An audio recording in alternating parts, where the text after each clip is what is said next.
Kevin Mitnick is known as the king of all hackers, with aliases like the Condor and the Dark Side Hacker. Mitnick's exploits stem back to his youth in the late 70s, where he began taking advantage of the system by tricking the Los Angeles bus transfer system to get free rides. As he aged, Mitnick found his gift for code and began hacking into big-name companies like Nokia, Motorola, IBM, and eventually, the Pentagon. Millions of dollars of information passed through his hands before he was finally arrested in 1995. Hardly deterred, Mitnick went on the run from the FBI for 3 years and was the most wanted computer criminal of his time, before he was sentenced to 4 more years in jail. Mitnick didn't consider what he was doing as hacking and referred to it politely as social engineering. At one point, a judge found him so threatening that he placed him in solitary confinement because he thought Mitnick could start a nuclear war by whistling codes into a payphone.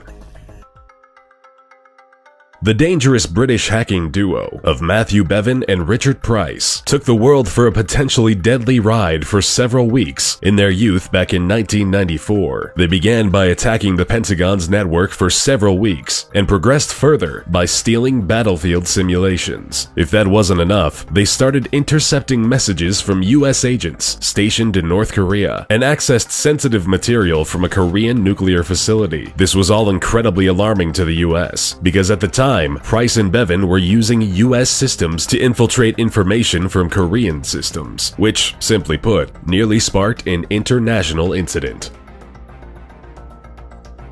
You've probably heard about the infamous hacktivist group, Anonymous, or just Anon, sprouting back in 2003 from the breeding grounds of 4chan. Anonymous consists of an unspecified number of politically active hackers. They campaign for internet freedom, social justice, and transparency in the law, with nothing off limits. This group has hit the Chinese government, the Vatican, the FBI, and CIA, while spending just as much time leaking documents or taking down websites with political intent during the aftermath of tragedies like Charlie Hebdo, Michael Brown, and launching large-scale personal attacks on individuals associated with the KKK. While they may not be monetarily motivated, the information they've leaked and the impact they've had on cases and cover-ups has been huge.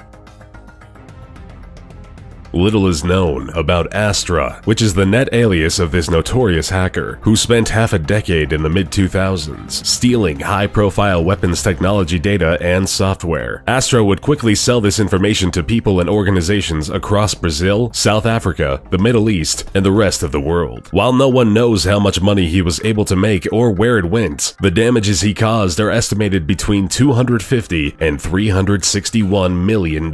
Strangely, even after all of the destruction caused, Astra was never publicly identified, even when Greek authorities arrested and detained this threatening hacker in 2008. Speculations and rumors say that he is a 58-year-old Greek mathematician and is serving 6 years in jail somewhere.